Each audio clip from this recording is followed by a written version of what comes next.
UPSC 021 blogs में आप सभी का स्वागत है। मैं हूं आपका दोस्त।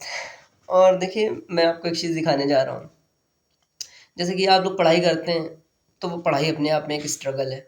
जब जॉब वगैरह नहीं होती है, कोई एग्ज़ाम नहीं क्रैक किए होते, तो बहुत परेशानी होती है। हर चीज़ में अपना एक स्ट्रगल है।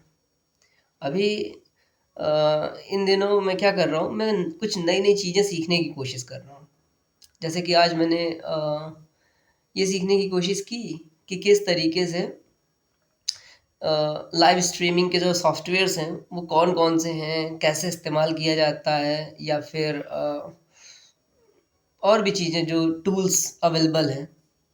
हालांकि मैं सही से उसको कर नहीं पाया, बट मैंने काफ़ी उसमें मेहनत करी समझने के लिए बेसिकली। ठीक है, तो उसमें मैंने कुछ किया, तो उसमें क्या हो जा रहा था कि वो ऑटोमेटिकली जो लॉगिन कर रहा था वो मेरा दूसरा चैनल ऐड कर ले रहा था। मतलब ये यूपीएससी 021 ब्लॉग्स ऐड कर ले रहा था, लेकिन मुझे उसमें ऐड करना था यूपीएससी 021 वाला, क्योंकि उसमें लाइव स्ट्रीम करना था मुझे। कल कल एक सीबीएसई सुपरिटेंडेंट का क्वेश्चन एंड आंसर सेशन रखा है मैंने, उसके संदर्भ में। अब मैं बहुत देर तक उसमें परेशान रहा कि मैं कैसे करूं इसमें, कि मतलब वो वाला चैनल यानी कि यूपीएससी 021 ब्लॉग्स ये वाला, ये ना ऐड हो और वो वाला ऐड हो जाए। लेकिन ऐसा हो ही नहीं रहा था, क्योंकि ये एक प्राइमरी चैनल है, तो वो ऑटोमेटिकली इसको ऐड कर ले रहा है और उसको नहीं कर रहा है। काफ़ी देर तक जो है मैंने स्ट्रगल किया उसमें, एंड फाइनली अभी हो नहीं पाया वो। तो ये चीज़ें होती हैं, नई चीज़ें आप सीखते हो। उसके अलावा जब मैं दूसरी चीज़, मैंने एक नया इनिशिएटिव शुरू किया है, जिसके अंतर्गत जो पब्लिक एडमिनिस्ट्रेशन वाला सब्जेक्ट है, पब्लिक एडमिनिस्ट्रेशन वाला सब्जेक्ट जो है वो assistant secretary, CBSE assistant secretary वाले एग्ज़ाम में है, मेंस में, और सीबीएसई सुपरिटेंडेंट वाले में है। तो उसका ये वाला देख रहे हैं आप क्वेश्चन, ये है क्वेश्चन 1।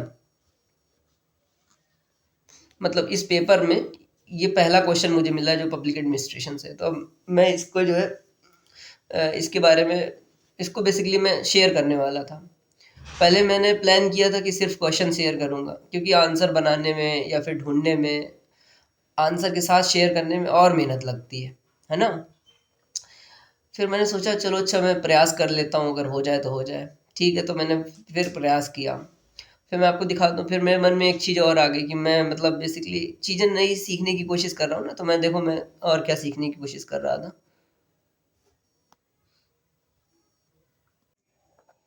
ये देखो, मैंने उस क्वेश्चन का आंसर मैंने जो है किसी तरीके से ढूंढा है, और फाइनली मतलब कंक्लूड किया कि हाँ ये आंसर होना चाहिए इसका। उसके बाद मैं इसमें नोटबुक एलएलएम यूज़ करके मैं एक इसके लिए छोटा सा विजुअल कंटेंट बनाने की कोशिश कर रहा था।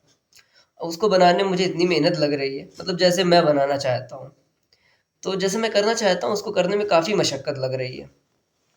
तो ये खैर, ये मैं बना रहा हूँ, बता रहा हूँ आपको कि स्ट्रगल हर जगह है। चाहे आप पढ़ाई करेंगे तो पढ़ाई में स्ट्रगल है, कोई नई चीज़ सीखने की कोशिश करेंगे तो वहाँ स्ट्रगल है। आसानी से कुछ भी नहीं मिलेगा। मतलब आसानी से मैं चाहूँ कि सिर्फ एक वर्ड डालूँ और आंसर आ जाए, आंसर तो आ जाएगा, लेकिन जैसे मैं चाहता हूँ वैसे नहीं आ रहा है ना। तो वैसा करने के लिए मुझे सीखना पड़ेगा चीज़ें, और जो है प्रयास करना पड़ेगा, टाइम देना पड़ेगा। तो बहुत देर से आज मैंने पूरा दिन जो है काफ़ी मैंने अपना टाइम इस सब चीज़ों में खर्च किया। नई नई चीज़ें सीखने में, करने में बहुत मेहनत लगती है, और इसीलिए आदमी जो है सोचता है कि अरे रहने दो, काम चल जा रहा है तो क्या ही करने की ज़रूरत है। खैर, बात जो भी हो, बस यही है कि ऐसी जो थकान, ऐसे काम करने लग जाओ ना तो आप थक जाते हो काफ़ी। और फिर क्या करोगे? कुछ नहीं, टाइम वेस्ट कर सकते हो। फिर आप सोचते हो कि अब किससे बात की जाए। ऐसा होता है बहुत। स्टूडेंट लाइफ में सिर्फ एग्ज़ाम ही एक स्ट्रगल नहीं है। पढ़ाई करने के बाद जब थकान होती है, वो टाइम कैसे यूटिलाइज़ करते हो, वो अपने आप में एक दूसरे काइंड का स्ट्रगल है। ठीक है, बट कोई बात नहीं। We will figure it out and we will learn. And उन सब चीज़ों में सबसे बड़ी चीज़ ये है कि काम करिए, थक जाइए और रिलैक्स कीजिए और फिर से काम करिए। ये प्रक्रिया स्टूडेंट लाइफ में एक लंबे समय तक चलती रहती है, और इसलिए ये सब सीखना और अपने आप को संभाल के रखना कि ठीक है, कोई भी परेशानी अभी आ रही है तो हम उसको फेस करेंगे, जैसे कि मेरा सिर विर दर्द हो रहा था आज काफ़ी, क्योंकि मैं ये सब नई चीज़ें कर रहा हूँ ना, तो मज़े की मेहनत लग रही है। और ये मैं समझ पा रहा हूँ, और तो किसी को बताऊँगा तो समझ ही में नहीं आएगा उसको कि अरे ये तो आसान सी चीज़ें हैं, पर आसान नहीं है। बट यही है कि अगर मैंने यूपीएससी 0 टू 1 में कुछ करने की कोशिश कर रहा हूँ, तो मैं उसको अच्छा करने की कोशिश करूँगा, है ना? अच्छा करने की कोशिश करोगे तो उसमें मेहनत तो लगेगी। खैर बस इतना ही कहना था। Thank you.